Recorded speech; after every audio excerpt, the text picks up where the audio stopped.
Dan Hooker, Alex Volkanovski.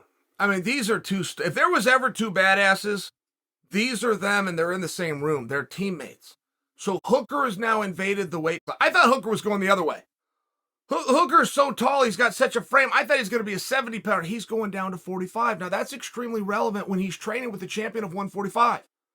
Hooker wants to be the king. He knows right where he stands because he's going with the king every day. It's a very relevant piece to the story that I feel has been left out. The fact that Hooker works out on a daily basis with the sitting champion of a weight class that Hooker moves into and says, I can do just fine down here, he would know. He would know exactly how he's going to do, or at least he would have a better gauge and barometer than anybody else would get. So, of course, they got asked about it. It was Volkanovski, who could not have been a cooler guy when he answered it. And Volkanovski said, look, we're not sitting and game planning for each other. I want what's best for him. He wants best for me. And we're going to continue to be teammates. But if that day comes, it will come. So, I thought it was the perfect answer, quite frankly. But it does lead back to a question, would you fight your teammate? And there is some guys, not only would they not do it, if one of the teammates answers that through the media and says yes, they're no longer teammates. You take Nate Diaz's code, Gilbert Melendez, you go with the scrap pack, and one of them breaks bad, even in an interview on the rest of the team, they are out. And it's never happened. They would never do it. It's a different code, but that's that team. I don't question that. I respect the hell out of it. I'll personalize it. Would I fight a teammate? Yes, today, right now. Would make absolutely no difference. Well, where does that come from? Is that because I don't care about my teammates? No, I love them. I think I'm one of the few guys in the sport that really feels that's a team. I was part of Team Quest. When Team Quest broke up, nobody took it harder than me, but I took it hard because I didn't think that would ever happen. I thought this was a family. I thought this was a group. You're doing a sport that is going to create, as a byproduct, more camaraderie than any other activity you can do. When you're sacrificing together, when you're struggling, when you're going up and down the roads, you're packing into hotel rooms, you're sharing meals because you don't have enough money. Man, there is a camaraderie that's built here. And when I found out my teammates at Team Quest did not feel that way, it hurt. It hurt me very bad, but I was also surprised because I did feel that way. I would have taken a bullet for any one of those guys. But I would also have fought those guys. I would never stop them in competition. I was going to fight Jon Jones for the light heavyweight championship. And I was working at Fox with Daniel Cormier. And Cormier said, I really want to be the champion. He said this in front of people. I was one of them. I want to be the champion, but Chael, if you win it, I will not. I will not fight you. Wait until your run is over. And I just listened. People in the room. And I talked to Daniel after. I grabbed him, I pulled him aside. I said, hey, if we're actually friends, I would never take that opportunity from you.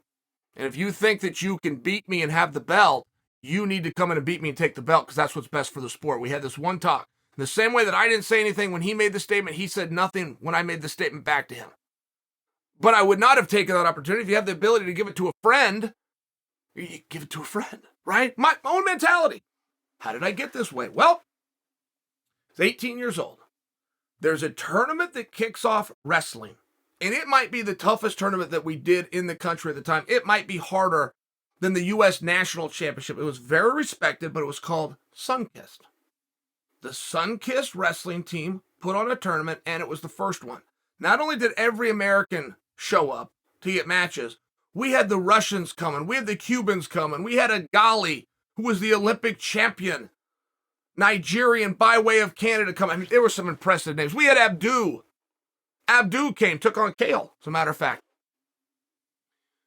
Sunkist was very special. And to get to that tournament, Matt Lindland, who was my coach, mentor, needed money just to get there. So my father stepped in and handled it. Got Matt a plane ticket, got some money in his hand so, he could go around and get some food and entry food. My father got him there. So I'm warming up. I'm warming up for the tournament with Matt.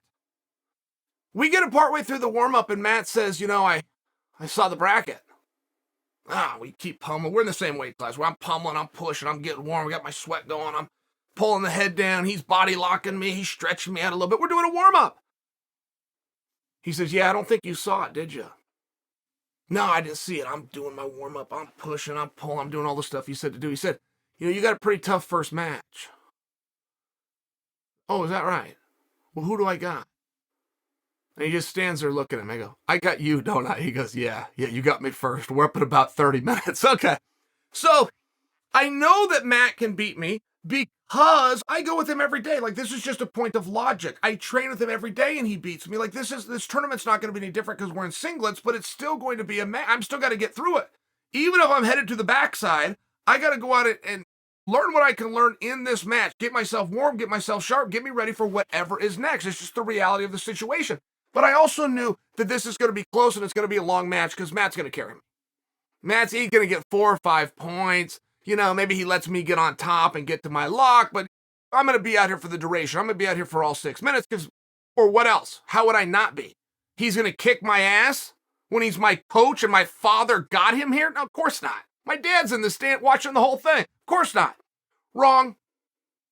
He whipped my ass. He was ahead 9-0 and he was on top. Now in wrestling, if he was to get to 10-0, they'll stop the match.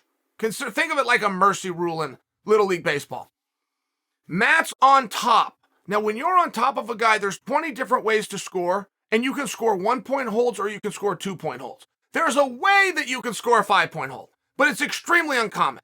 You got to pick the guy up, you got to turn him around, you got to adjust, everything's got to be just right, and then you've got to do what's called a high amplitude throw. That is where you go feet over head over back. Very hard to do in wrestling, very uncommon, but it is allowed. That's what Matt chose to do.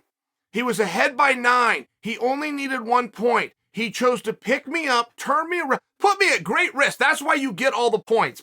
It's a risky, high amplitude. That's what the rule book says. That's what he did. He needed 10 points to have that match stopped. He ended up with 14 points. But I learned a lesson.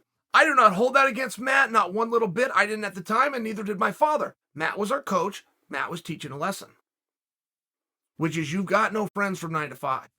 This is straight competition. And if you're not ready for it, you're getting beat, no matter who it is. But if you ever draw a friend, if you ever end up in that kind of situation, you don't get any excuse to shut down or to be nice or for the match to be tighter than it should have or for you to get upset because you weren't going hard and he went hard. No. This is straight up competition and there's no friends from 9 to 5. So that's where I have that mentality. That's just where that comes from within me. That could be right or that could be wrong. I'm just sharing with you what the story is. I've got nothing against the teammates fighting. I don't, personally, it doesn't feel right to me. I don't love it. It was headed in that direction with St. Pierre and Rory McDonald. It just didn't feel right. I didn't love it. There was a promoter at one time that wanted to do a show called Brotherly Love. It was just going to be brothers against brothers. Matt Hughes taking on Mark Hughes. Matt Serra taking on his brother.